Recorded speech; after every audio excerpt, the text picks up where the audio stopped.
not going to speculate too much about this one because A, I'm going to want some more context as to why the tiger plush is there, and B, we'll be getting that context very soon. So I'll happily play the waiting game this time. Okay, I waited. So what did we get? Well, Help Wanted 2 got an update like 2 days after I uploaded the last video, and it's seemingly given us a bit of a sneak peek at Secret of the Mimic. When you reopen the game, Mystic Hippo starts leading you through what the new update has to offer, beginning with sending us to the keypad in the second sister location night, where we see a picture of Jackie, the new Jack-in-the-Box animatronic from Secret of the Mimic. Punch 1979 into that keypad, and Glitch Trap does the whole handing you a thing routine, except this time, that thing is a tiger teddy. A white tiger to be exact, one with a very distinctive case of heterochromia and a creepy looking mouth. Go back to the main hub and that tiger is now next to the stage where the gallery thing is. Flicking through that and you can find the Mimic now there in full costume from the scooper end of Ruin. Then if you just hit the Mimic with something, I chose the little ball shooter gun. The side room opens, got all the doors around the outside of the main hub. One of them actually opens into a side room where we find a table with the music box from the Secret of the Mimic trailer sat on it, and the same carpet pattern as well from that teaser. Opening up that box gives us a puzzle, well, 2 puzzles technically, depending on whether or not you've got the Vanny mask on. You find the puzzle pieces for this puzzle in different levels and within the hub within the rest of the game. Making those puzzles together, you get one puzzle is a van and one looks like a shop of some kind. Behind that shop as well appears to be a factory, which to people who have read the Mimic story in Tales from the Pizzaplex are going to be getting a sense of familiarity here already. When you complete the puzzle in full, that shop will appear off in the distance, at least when you have the Vanny mask on. Take it off, and you look to the left, and there's the van. It opens up, and in the back, it's the bloomin' Mixers machine, with a keypad on it. Now this time it's not 1979, this time you have to go and investigate the shop a little bit. And on a mailbox in front of it, you see the code 4625, which is the code to put into the Mixers machine. Now people have also taken this code of 4624 and taken it to derive the date of the release of Secret of the Mimic. And I also had to sort of, when I first read it, go, oh damn it, it's June, it's going to be way further out. And then I remembered, bloomin' Americans and their stupid backwards dates, for the love of God, your date order makes no sense. Why? Why are you doing it? And yet I agree, technically the way the British people do it is kind of wrong as well. I feel like it should really be going year, month, day, because we always tend to do the biggest thing, like, we do it with time, it's hours, minutes, seconds. Look, I don't want to go on a giant tangent with this, but come on America, you are wrong this time. Just please admit you are wrong. People have taken that to mean that the release date of Secret of the Mimic is going to be the 6th of April 2025. Once you punch that code into the Mex's machine, the blue Mex's rabbit thing comes out as it does in Ruin, and then gets sucked back in, the doors to the van close, and it drives away. And that is the end of the update. Well, at least kind of. You then can go back to the gallery, and there you have Jackie in the, well, not flesh, but right there for you to see, being a lot bigger than I think people were expecting. But it's also our first proper look in-game at what Jackie will look like. And it's our first official look for people that didn't go to, that one thing in America that most people aren't going to be able to go to, are they? The one other bit I will note that keeps cropping up across the puzzles and on, the shop itself, and on Mystic Hippo's little box as well, there is this logo, the MCM logo, as it is been labelled, which to a lot of people, they've seen the letters M and C and tied that to Murray Co, and then maybe Murray Co Manufacturing, tied into the Murray Co billboard that we saw in the update for 5 Laps at Freddy's, or at least that we saw on Dorcas Thankmas stream. So a quick refresher for people, who is Edwin Murray? Well, he is the creator of the Mimic, or at least as we are told in Tales from the Pizzaplex. I've discussed about, whether that's the case elsewhere, and I'll probably be discussing that again later in the video. But in the Tales from the Pizzaplex stories, he is the creator of the Mimic, and he is an inventor in the 1970s, at least that's when he's doing his work. It's not like he doesn't exist outside of the 1970s, but that's when most of his story seems to take place, or at least the parts where he is being an inventor. And his company eventually gets bought out by Fazbear Enterprises. I made sure in my notes to specify Enterprises because Fazbear as a business is nice and confusing and probably more important than it should be. Now, in these stories, Edwin has a son called David, who carries around a white tiger teddy that the Mimic then makes its own version of. Now, later in the Tales stories, we see Edwin again, where he stumbles across the Storyteller, which is an animatronic that takes the form of a white tiger with heterochromatic eyes, and also shares a lot of physical similarities with an animatronic called Tiger Rock, which has its own story in Tales from the Pizzaplex, which you've seen a lot of people probably at this point talk about Tiger Rock, and this, Teddy here is Tiger Rock. So second quick refresher of what is Tiger Rock. Well, the Tiger Teddy, like I said, resembles this animatronic Tiger Rock from the Tales from the Pizzaplex story, Tiger Rock. And basically it's an animatronic that exists in a virtual future version of the Pizzaplex. And basically it looks like a white tiger Elvis with heterochromia. Also, yes, I keep using the word heterochromia because I just feel like it's a really cool way of saying that it's got two different coloured eyes. And that is technically the official term. It's just a cool word. And in the story Tiger Rock, the main character Kai, after seeing Tiger Rock in this future version of the Pizzaplex, essentially keeps hallucinating things, having one green and one blue eye. And it's never quite clear as, when he's still in the, this simulation of a future Pizzaplex and when he's out of it. Though, at the end he ends up getting killed by Tiger Rock. But throughout it is very much hinted as though this is still in some way some version of the Mimic or the Mimic software is Tiger Rock.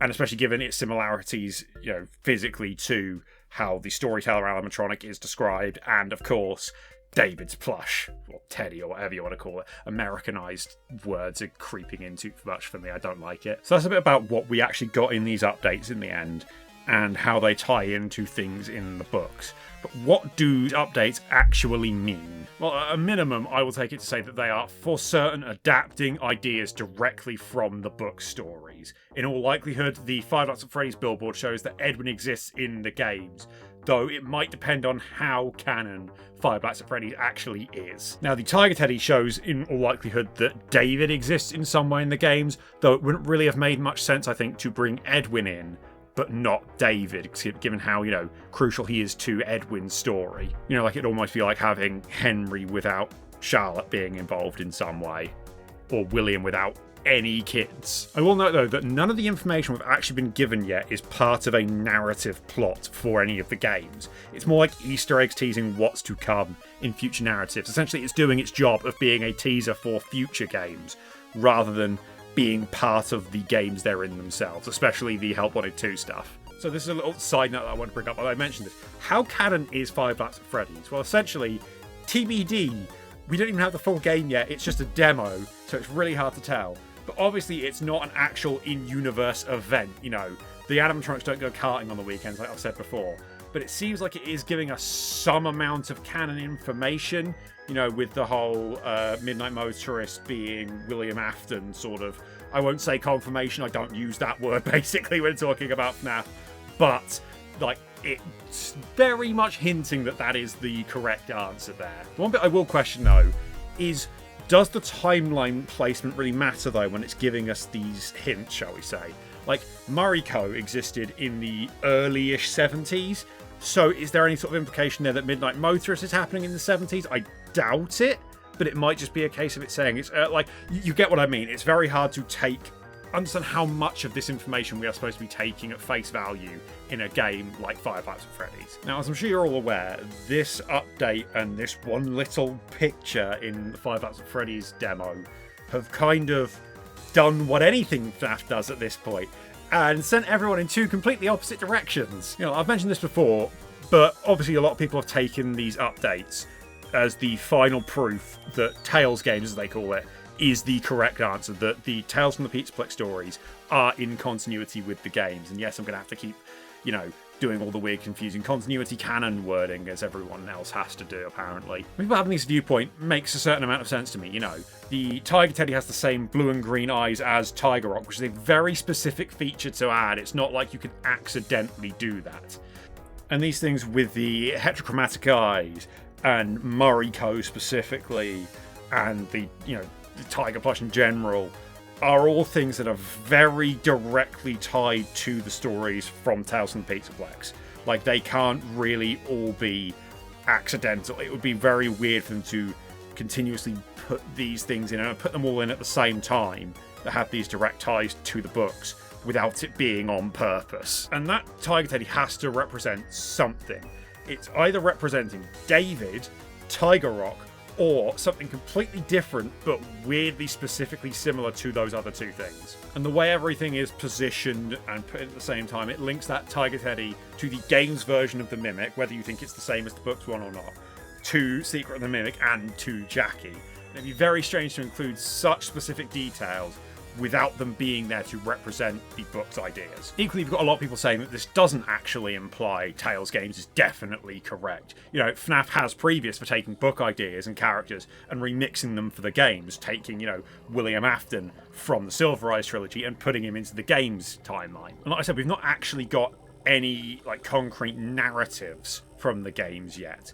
It's more hinting at what's to come. And it's still possible that Secret of the Mimic takes these very specific parts of the Tales stories and uses them for the game's timeline without it being a direct one-for-one. It's entirely possible still that the games could remix it. And as I mentioned with the Murray Co. billboard, Five Nights at Freddy's isn't actually a fully canon game. Again, it's weird.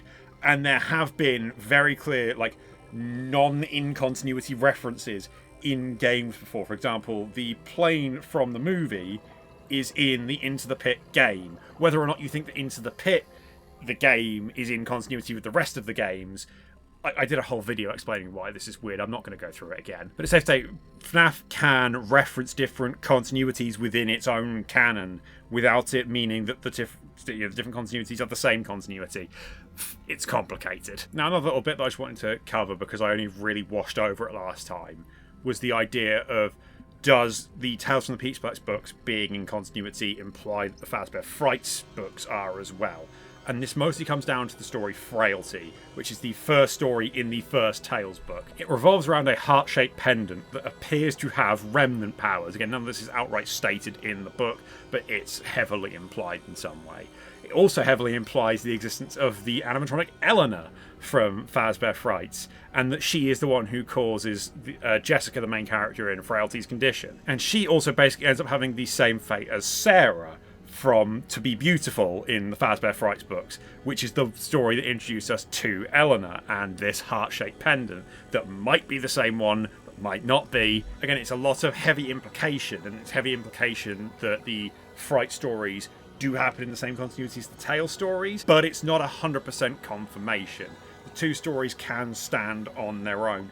You don't need to have had To Be Beautiful to have happened for Frailty to definitely work. Frailty can work with implication of something similar happening as To Be Beautiful, but if To Be Beautiful hadn't come out, Frailty still works as a story. Basically, it is all a bit wishy-washy, but the two stories and the two series can stand apart. You don't need Frights to have happened for Tales to work. Now, another idea that I've seen floating around and has suggested to me last time was this idea that there are new versions of the book stories being made to reboot them for the game's timeline, aka Frights/Tales Reboot, to give it its, you know, name that all the theories have to have now. Now, for example, the first one in this line of, you know, reboots is the Into the Pit game, supposedly. Now, my thought on this is that it would probably actually make things more messy.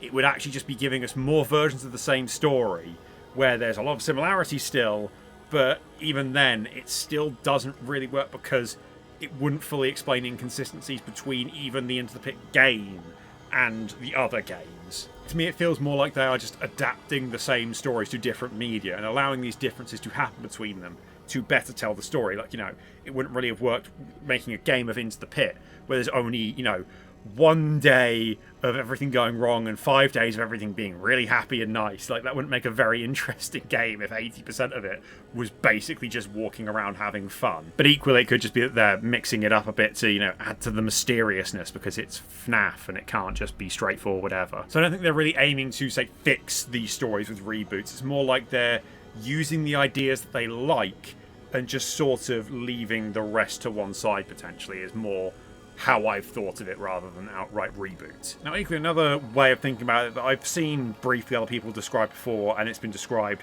by people in this other, you know, franchise that, you know, has a similar sort of idea, is Star Wars, which obviously tells its story over lots of different media, even more so than FNAF.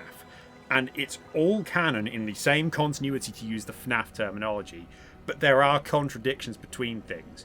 But the way it works, at least to how I've always sort of approached it, and I know a lot of other people have, it's almost like there is a hierarchy to Star Wars of some things are potentially more canon than others. It's a bad way of wording it, but you'll get my point here. But essentially, you'll have the things that happen in the films, they are the outright, this is the information, this is all absolutely canon.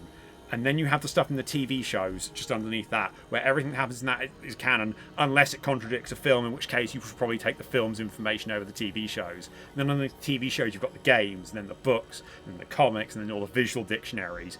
And it's all like, if it's on a layer above it, it sort of, for lack of better wording, outranks it. Now, say if FNAF were operating on that same sort of idea, you'd get, anything Scott says verbatim at the top, then the games, then the books, then all the guides and that. Obviously, this is way more complicated because FNAF makes things more complicated, like where would the security logbook go in here, and are all games equal, and are all books equal, because we know not all books are necessarily equal. So in reality, it's probably more a case of where they are supposed to be treated as in the same continuity. If there is a contradiction, the way that I would look at it is that if there is a contradiction, the info we get from the games isn't canon to the book story, and the info we get from the books isn't canon to the game story. It's still all one thing, but you take the information given to you in that medium to understand that medium, if you get what I mean. But right, we've had the updates that now. I said I wanted some context. Let's actually try and make some predictions. But in true Michael fashion first, I'm going to caveat all of this with I'm probably wrong. AKA, I'm just hedging all my bets here. Just hedge. So the big swing first. I am now on the side that Tales from the Peachplex is in continuity with the games. And I think that is what we are going to get some, I won't say direct confirmation of in Secret of the Mimic, but I think we will be given information in Secret of the Mimic, which is basically just information from the books, but presented like it is new, which to people who've read the books, you're just reconfirming what we already know. But they're having to do it for the games people who don't read the books. Though I will say, I do think we will get some information in Secret of the Mimic that does not line up to the book stories. It won't be any sort of confirmation that they aren't canon, they aren't in continuity. But it will feel more like minor retcons than rebooting, and I know Scott hates that word, but it's what it is. But I think that this will basically have some sort of effort to clean up the timeline a little bit. I'm going to say this now, I think Jackie is a Mimic, not the Mimic. I think the Mimic will still be separate to Jackie, but Jackie will be a Mimic. We know Fazbear have made more than one Mimic and animatronic. I think there will be some big twist, which is surprise, when the game's called Secret of the Mimic, there's going to be a big twist, but I think that twist will be separate to anything that comes from the book stories. I think it will be something that is distinct to the game stories for them to move forward with as its own narrative. Also so that there's something new in there for the books fans, so that they don't just basically get a retelling of what they already know. But generally, my main prediction of what Secret of the Mimic will be is that it will be sort of the point where they take all the relevant information from all of the sources they have and collate it together in a way of going, this is the information you need to be working with going forwards for where this specific story is going. That's not to say all the other information isn't canon or isn't at all important, but that's not the story we're telling right now, essentially. But again, the caveat, I'm probably wrong, and also I'm aware most of those things I've just said are wishy-washy nonsense and not real predictions and hard to prove that I'm going to be wrong. But there we go, I've actually followed up on what I said last time. I felt like I needed to do that given, the timing of everything that happened, and also just, the response that I got to that last video, which was really appreciated. I got lots of comments from all sorts of different people with all sorts of different viewpoints, and everyone was generally, quite nice about it, which is what I was hoping for. Everyone, even when there was disagreements, it was mostly in good faith, as I hoped it would be. I said I got lots of comments from, people agreeing with me, people disagreeing with parts of it potentially, more so than people just giving their viewpoints that were different than mine. A few familiar names down in the comments as well, which is much appreciated. As well as, I was very appreciative of the comments where people were coming in and saying, I don't necessarily see the game the same way as you, but I really appreciate how you came to put this video together. So that was very much appreciated. But right, that's enough talking about what everyone else thinks. It's about time that I go through my list that I've started writing of mysteries I actually want to try and solve, or at least get my own viewpoint on in FNAF. And hey, maybe I make a video that isn't FNAF at some point soon. It's kind of taken over I'd say the channel, kind of my life at this point. But anyway, if you want to see any of those weird videos coming up, hopefully you can click that subscribe button below, and I will see you when you're older.